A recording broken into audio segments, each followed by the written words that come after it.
Hello, welcome to another live edition of the Rocky Sports Talk Sheet.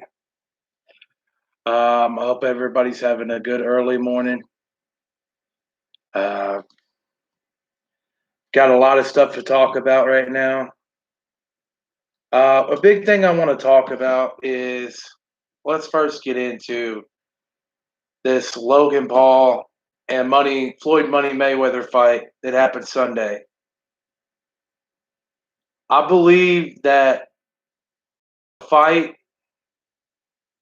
was a joke. It was more of a hug fest. Um, no, Mayweather, yeah, you're retired. We get it. We understand. You still took the fight. You didn't have to take the fight. You got all the money in the world. You say that you wanted to go out there and entertain fans. With dude, you hit him with a shot, and it looked like Logan's legs were gone. And he Floyd even held him up to keep him to go the distance. But here's the thing. I think a lot of us would have rather seen him get knocked out than to see that crappy fight that a lot of people paid for and got scammed. I even said it before this fight happened. This fight was going to be a joke. It was going to be a waste of people's hard-earned money, as we're still on the tail end of a pandemic, and a lot of people's lost money. And shit like this really pisses me off. We use in a lot of sports today, especially NBA and stuff like that. They're using the movement to make money off of it, and they're using this pandemic to make hard-earned money, serious money, into the organizations and stuff, and taking advantage of us, especially here in America, of a country that is just poor as shit now. A lot of people are poor as shit due to what happened just last year. It was a tailspin, including me and my family. It hit us very, very hard. We lost a lot of shit. We lost our house. Yes, we're renting at a place that we have now, but we lost a lot, and we are behind thousands of dollars in bills, and we don't know what to do. That's kind of why I picked this. One of the main reasons, also why I started the YouTube channel.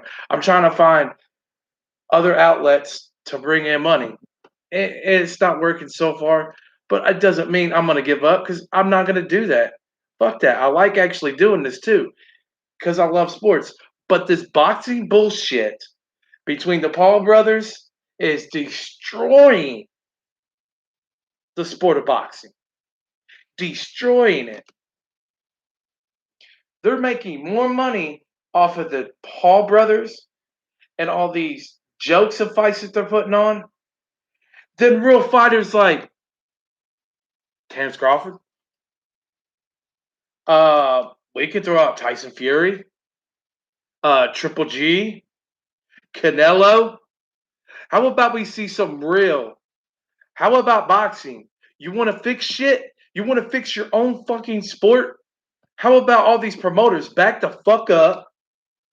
Let all these fighters get bigger cuts of the pie, so you all ain't fucking raping these boxers while they're putting their lives on the line in the ring, and you're profiting so much of the percentage.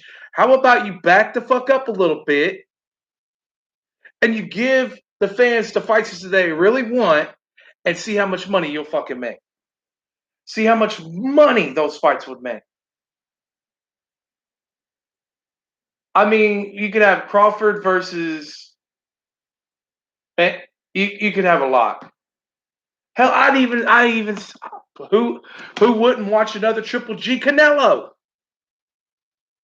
There's other fights you can make to bring in the profit instead of people spending hard-earned cash to watch bum fights like that just happened Sunday. That was a bum fucking fight. And yes, okay, Floyd. Afterwards, your press conference was both of y'all's press conference was a joke. Both of them. Both of their interviews was a flat out fucking joke, man. Mayweather, I just hope I put on a good show for the fan. You know you didn't put on a good fucking show. You know that was boring as hell. There are people that are posting all over social media that were live there in Miami, and said basically falling asleep in in their Uber on the way there was more entertaining than the fight. That's fucking pathetic. That's when you know it has it has gone bad for boxing. When right over there, sleeping in an Uber is better than the fight. Like what the hell? I honestly, I'm one thing about boxing I'm really sick and tired of because it does every main fight. This is where they get people. This is how they get their audience to buy their pay per views. But these little press conference, the same thing with the UFC. But a lot of them fights actually do end up being good, and they're actually a lot more interesting and done better than fucking boxing. At least UFC, it's a top four, top five going after the champion. 9 times out of 10, it's not somebody ranked 10 or below for the getting a title shot. At least they're consistent. Boxing, I don't know what the fuck you're doing. Creating a fucking circus, I do know that. But I'm tired whenever you get these. They do these little sideshow things where they'll meet up and talk smack to one another. Man, you know what? I don't give a fuck if you're retired, Mayweather. If you say you're gonna knock him the fuck out, a fucking YouTuber that's not even a, a semi pro boxer, you better knock that. You better do it. Because if not, it's embarrassing as shit. And you embarrassed yourself Sunday, dude. You flat out embarrassed yourself. You let a bum, a YouTuber. Hello, I'm a YouTuber. You're gonna let me go fucking 8 rounds? That's pathetic, dude. That is fucking pathetic. Boxing, you are a fucking joke. I will never watch another fight, and I will never pay for another fight ever again in my life till you fix your fucking ways and you fix your shit and you fix your own product. Until then, get a hold of the promoters, get a hold of everybody, sit them all down and fix your own sport. I ain't got nothing to do with y'all. I don't give a fuck if it's tight. I don't give a shit that Tyson Fury is getting ready to fight Wilder again. I'm not gonna watch it. I'm not gonna spend my money on it. Honestly, because I think Tyson Fury after the second time, he's just gonna do the same fucking thing. It may not be, it may not go as short as it did the second time, but Tyson Fury is still gonna win this fight. So I'm not worried about that one. But nah, I'm not watching these little sideshow things anymore. I truly advise everybody across the world that is spending their money watching these fucking Paul brothers and Jake Paul, Logan Paul. Stop it. Stop. Stop wasting your money on their fucking jokes of events. Please. I beg you. You're pumping so much money into these idiots' pockets, filling their head with delusions, and they think that they're hot shit when they're about as good as a spicy McChicken sandwich from McDonald's. That's about it. They're not even good enough to even get a medium fry. They're a fucking small fry. Like you don't get no sauce either. No dipping sauce. You don't get shit. You don't even get salt on the fucking fries. Shit's a joke. The shit is a fucking joke. The sport of boxing right now is a fucking joke. And it's fucking sad. Because they've had a lot of talent just in the last 2 decades. Where if they would have fixed their own shit, They probably could. They probably would be way ahead of even the UFC. But the UFC is way better to watch. Way better to watch than boxing. Way better. I would pay for every single fucking pay per view. Every pay per view for the UFC before I do any boxing match pay per view for boxing. Any of them.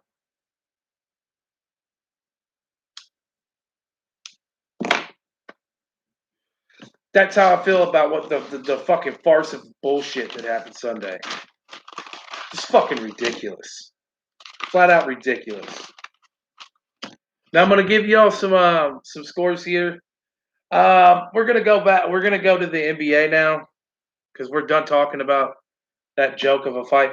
And yeah, good job, Money Mayweather. Apparently, you made $30+ million in that piece of bullshit. So congratulations, Mayweather. You made another big check for doing jack fucking shit and robbing a lot of people that tuned into that bullshit. So congratulations to you, you piece of shit. Um, Game two of the Eastern Conference semis between the Nets and the Bucks. It wasn't a game. It was a complete annihilation. And the sad thing about this is this game two right here clearly shows that the Nets are up here and the Bucks are down here. They're on a whole nother stratosphere than the Bucks are. Because James Harden didn't even play. James Harden, listen, did not play. Did not play. And the Nets steamrolled them by 39 points. 125-86. You don't even hear teams going below 90 in today's NBA. But they did. Giannis, average at best. Not even that. 18 points, 11 rebounds, 4 assists, 2 for 7 from the free throw line, 0 for 3 from the 3-point line. Oh, and a joke of an all-star type player who I do not believe is an all-star. I never thought of Middleton as an all-star. I don't. He is not a number 2 on a team. He's a number fucking 3 at best. He's not a number 2 option. If you're going to be a serious NBA contending team, he could not be your number 2 option. He just can't. Chris Middleton with 17 points, 5 rebounds, 1 assist. Good for you, man. 3 for 8 from 3. You definitely did your job. The team shot 8 for 27 from the 3-point line. That is below 30%. That's 29.6%. You ain't beating the Nets shooting like that. That's straight. They went 8 for 27. Now let me give you 2 players from the Nets that topped that. Kyrie went 4 for 8, and KD went 4 for 6 from 3. That is 8 of 14. 2 players from the Nets went 8 of 14 from 3. While the whole Bucks team went 8 for 27. So the rest of the threes that the fucking Nets made, and it was a lot, they made 21 of 42. Exactly 50%. 21 threes to 8. Blew them the fuck out.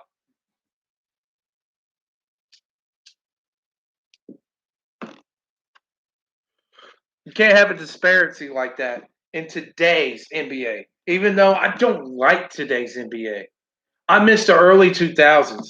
This is a soft fucking league. I hate that everybody's chucking up threes that doesn't even need to be shooting threes. All these fucking big men chucking up threes like they're fucking Steph Curry. It's fucking ridiculous.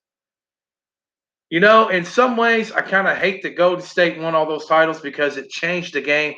And after that, the game has become a farce to watch. Hence why your ratings are dog shit now, NBA. Yeah, you act like you all are putting in good numbers. Like I said, and I'll say it again, I guarantee you every week, even including the playoffs, The TNT with Charles and with Shaq and all of them, their show will get more viewers than all these games probably. Guarantee it. If not, if it's even close, that's still sad. That's still sad. People don't want to watch it. They just want to tune in and see who won and maybe see some highlights. Because the game today is fucking boring. But the next steamrolled them. They straight cooked them, man. There was nothing they could do. They were all over the court. They were passing the ball all around. The Bucks had no clue what to do. They couldn't stop anybody. Giannis played 31 minutes. They took him out. Middleton didn't play. They played about the same. They took him out after that. And hell, they took out fucking KD after 33 minutes. I think Kyrie played about the same minutes wise. Took them out because it was steam. They were steamrolling them. I'm gonna put it this way. Look, James Harden, I know is like he retweet, kind of like tweaked his hamstring there a little bit. You know what? If I was the Nets, I would just sit James Harden out for the whole entire series. You don't need him. You don't need him to beat the Bucks. You will still win in at worst 5 games. This is not going more than 5 games. Like I said before the series even started, I said this is either a sweep or it's in 5. The Nets lead the series 2-0. Even though they go back to Milwaukee, it ain't going to change a damn thing. They're still going to get their ass smoked. They're going to get whooped. They are going to get whooped.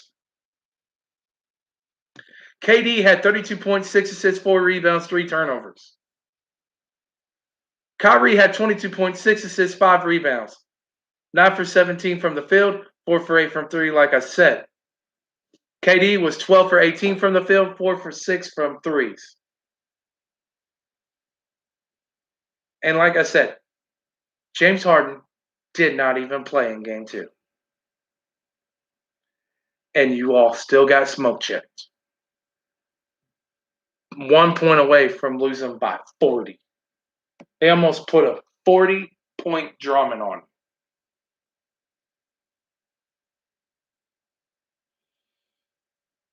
them. The Bucks have no business being in this series. That's what I took away from game 2. Seeing game 2 made me say they don't even have the right. They shouldn't even be on the same court as that team. It was that bad. It was that bad. It was just that bad.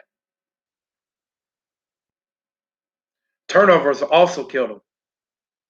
You did the Bucks out rebounded the Nets by 2, 44-42. But assists and turnovers were the Nets destroyed them. The Bucks had a total of 14 assists. The Nets had 27 assists. The Bucks had 2 steals. The Nets had 8 steals.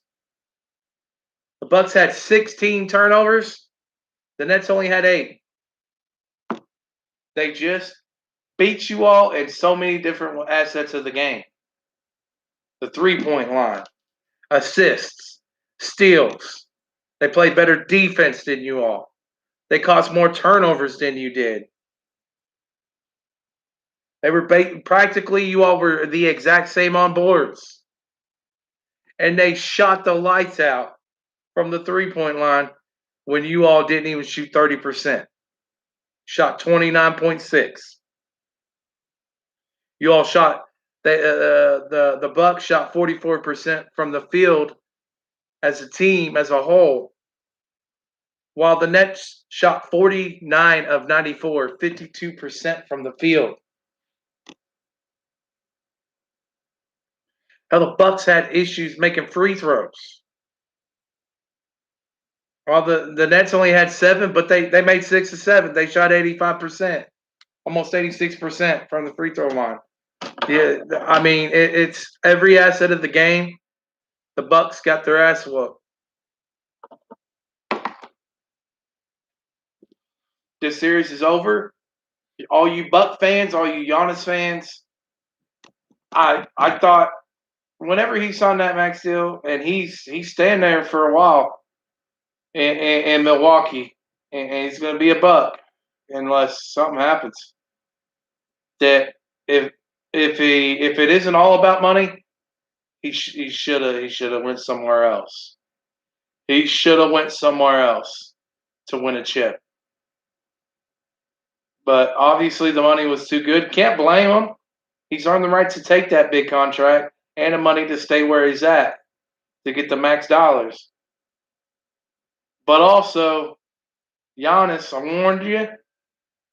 I said that if you do that and accept that max dollar contract to stay at with your team, the Bucks, you ain't winning no chip with the Milwaukee Bucks. And I stand behind that. You can go ahead and feel confident because Charles Barkley guarantees that you'll win the series. We know his guarantees have as good as a chance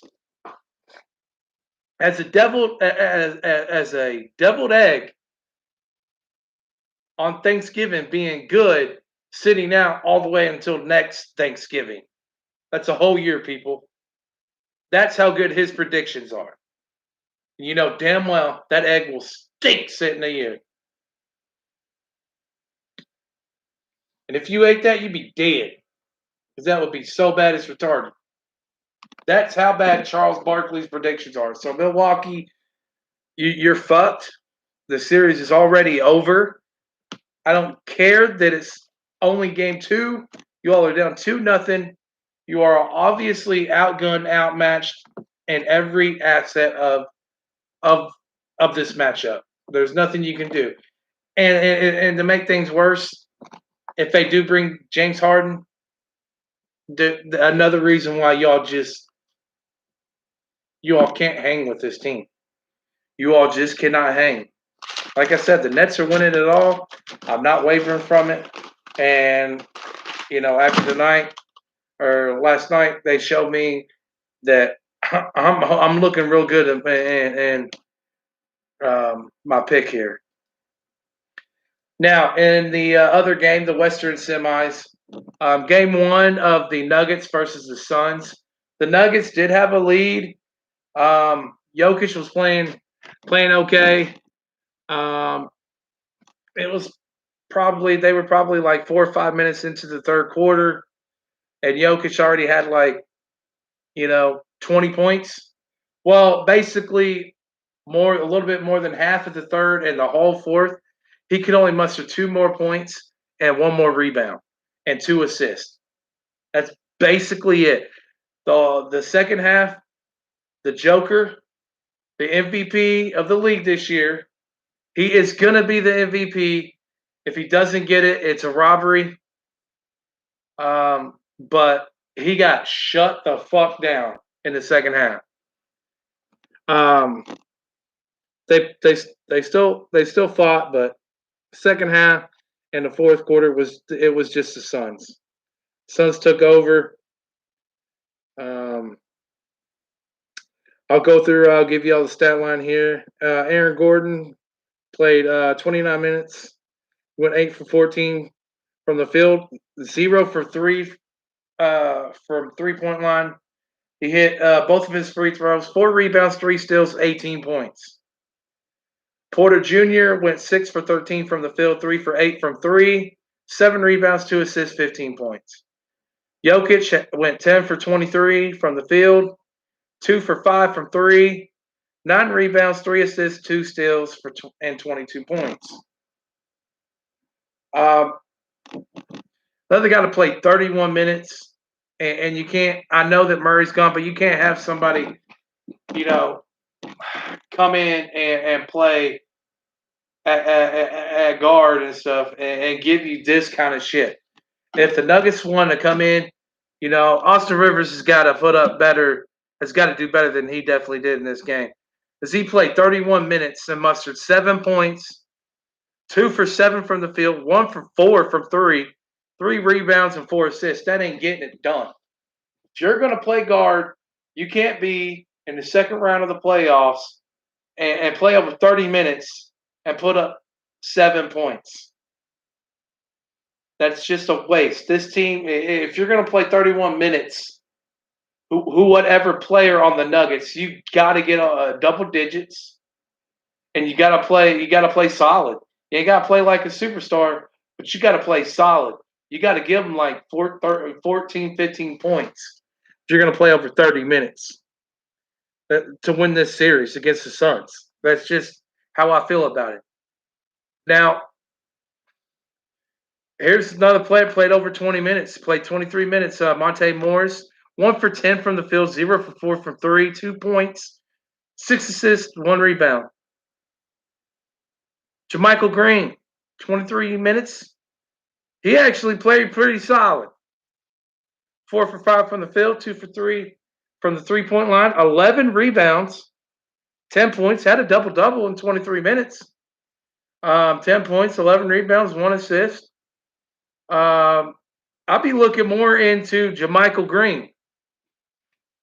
You know, in this series, to stay alive with the Suns and to go toe-to-toe with the Suns, in my opinion, with Murray being out, whatever players play good, stay with it.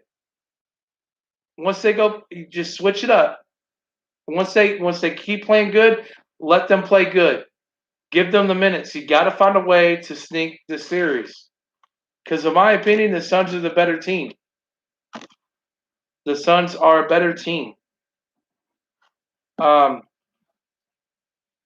the Suns, Jay Crowder, 31 minutes, had 14 points, 5 for 13 from the field, not really that good.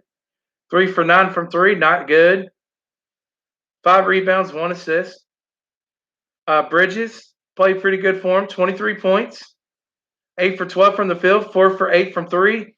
Made all 3 free throws, 4 rebounds, 5 assists, 2 steals. So Bridges came on pretty good for the Suns.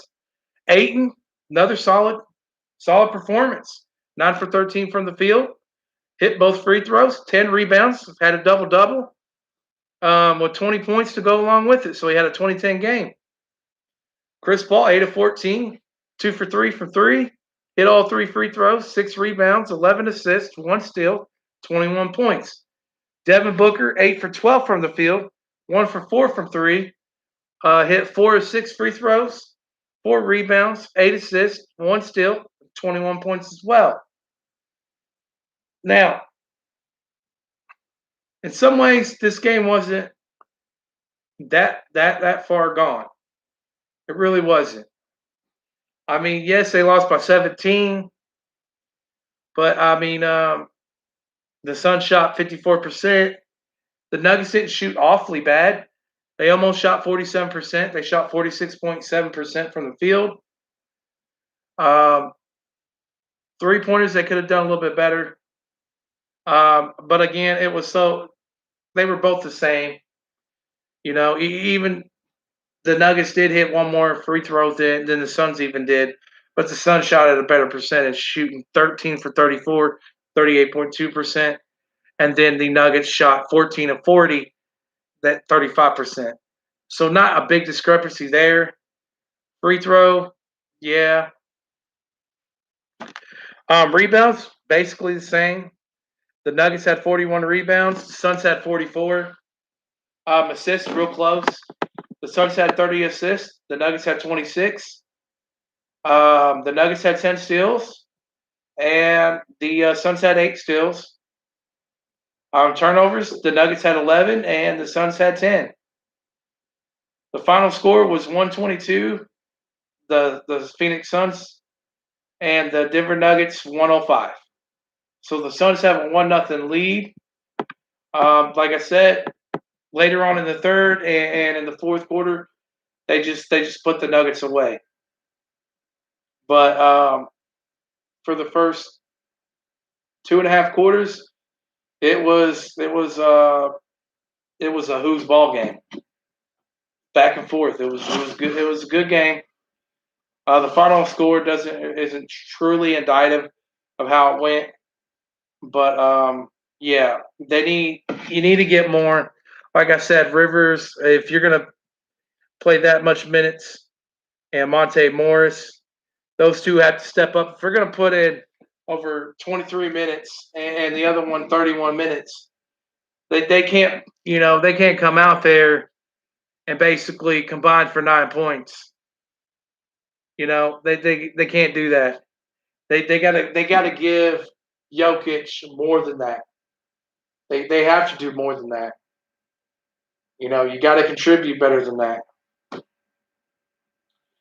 So basically, that's the news with that. Back in NFL, we're gonna get on some NFL news here. We have some sad news in the NFL today. Um, Former New York Giants coach dies at the age of 71. Jim Fossil. For those of you that don't know, Jim Fossil um, led the Giants to the Super Bowl in 2001, where they did get steamrolled, but they did play one of the greatest defenses of all time in the Baltimore Ravens in that Super Bowl. They lost that Super Bowl 34-7 because that defense was just nasty, nasty, nasty.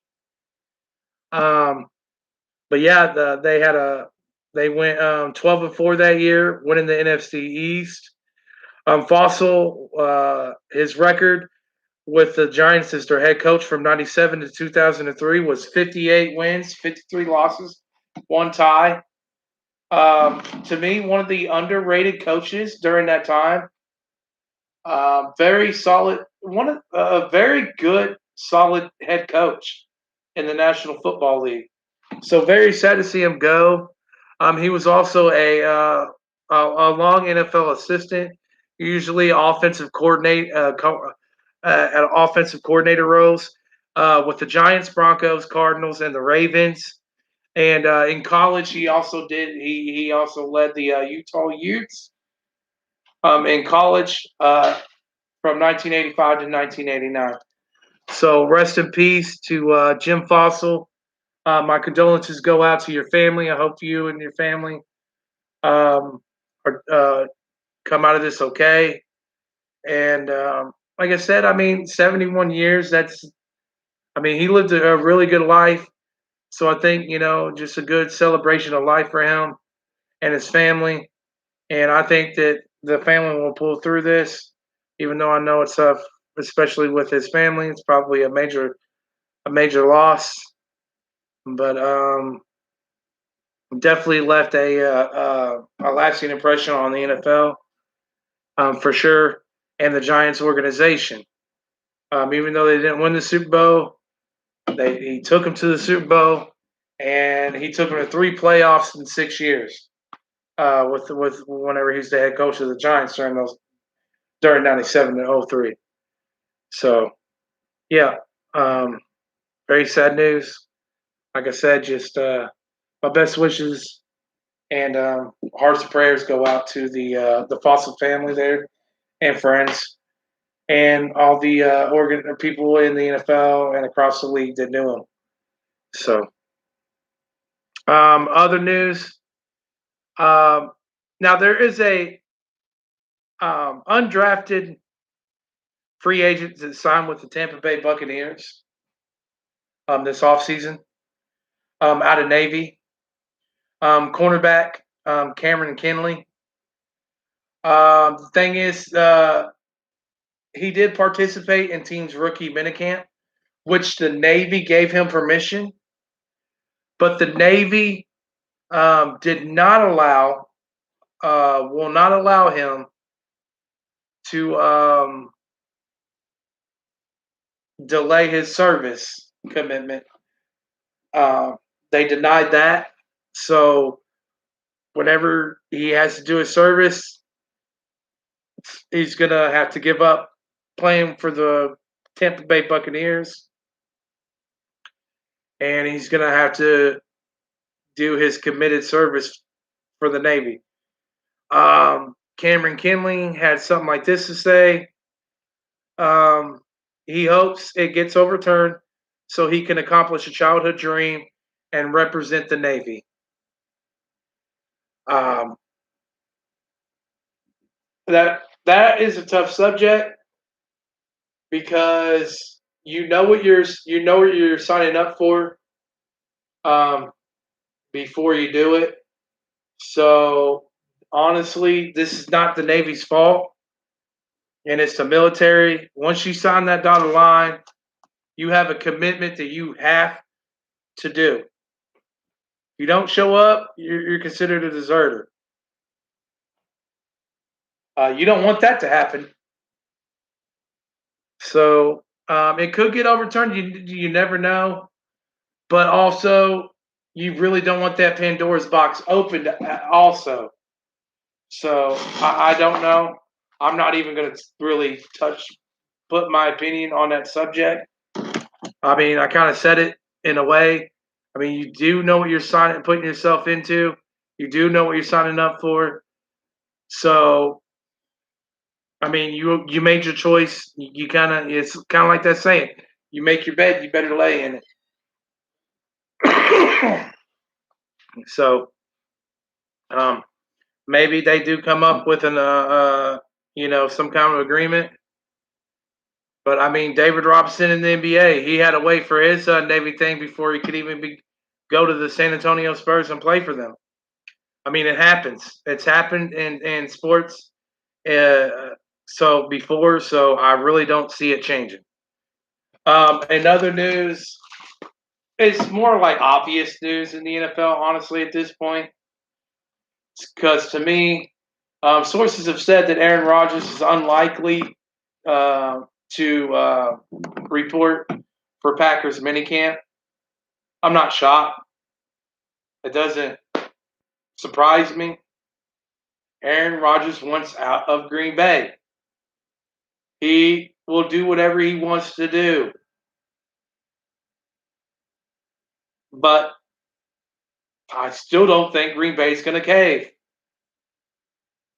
If he sits out, he will eat all that money, and Green Bay and the league will find him, and he will basically forfeit a year's. If he sits out for the whole year and does not return, he will forfeit a whole year's contract worth of money. So, it's his call. Uh, Me, whenever it comes to Aaron Rodgers, I don't care anymore because, like I've said, it is just my opinion. He's a crybaby. He's a bitch, and he's a me kind of guy. And there's a reason why Aaron Rodgers only has one Super Bowl,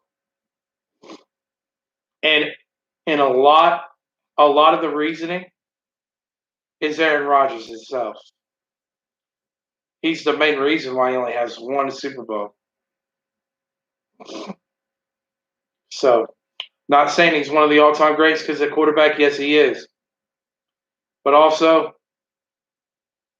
he chokes whenever it comes playoff time.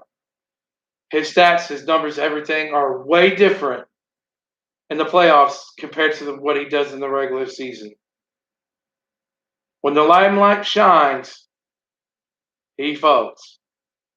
People talk so much and throw it so much into Romo's face whenever he was the Cowboys quarterback. They don't throw it in Aaron Rodgers' face. Because I'm telling you right now, yes, he does have a Super Bowl and Romo doesn't.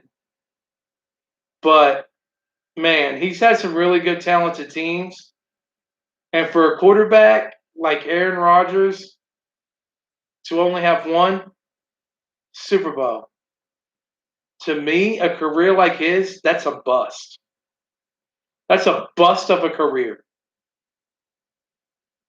Somebody like Aaron Rodgers with the right mental attitude, the right teamwork attitude, the right showmanship, going and playing everything and doing everything in the NFL by the right way, would have three or more Super Bowls.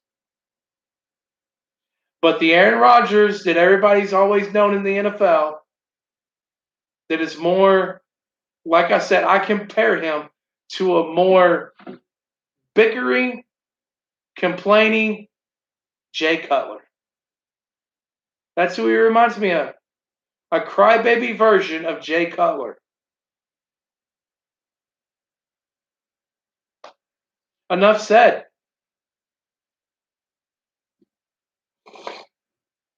So, I don't think they're going to cave.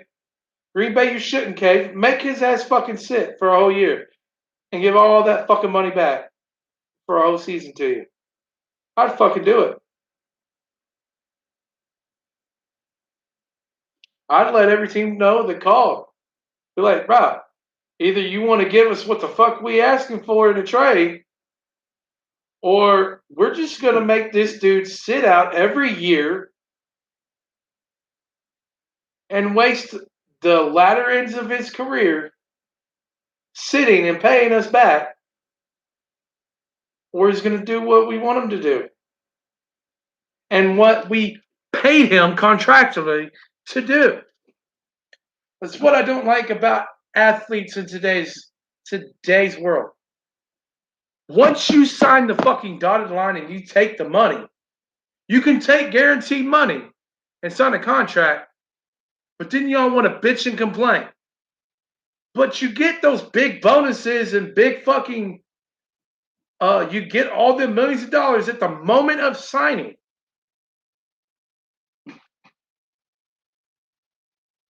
That's your fault. Once you sign the dotted line, that is your responsibility to uphold what the fuck you just signed. Don't go around complaining. Do what you signed. I don't care if you're on the worst team in the league. You signed the contract. You signed up for it. Literally, you signed up for it.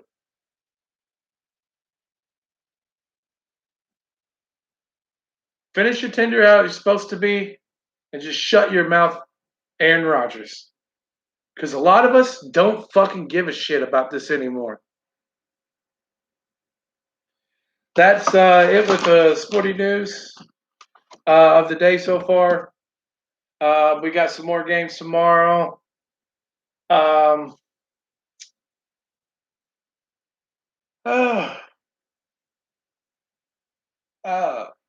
So, yep, just tune in. Hopefully, y'all enjoyed this episode. Y'all are welcome to comment. Please do like and subscribe. Like I said, I'm really trying to make this an income. I'm really trying to make a living of this. I'm trying my best to, provide and everything for my family and stuff. So I work really hard and I do my study before I do these shows. I hope that I put on good shows. I try really hard. But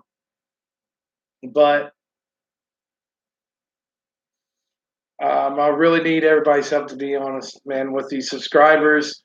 If you could put shout outs out there, let people know, man.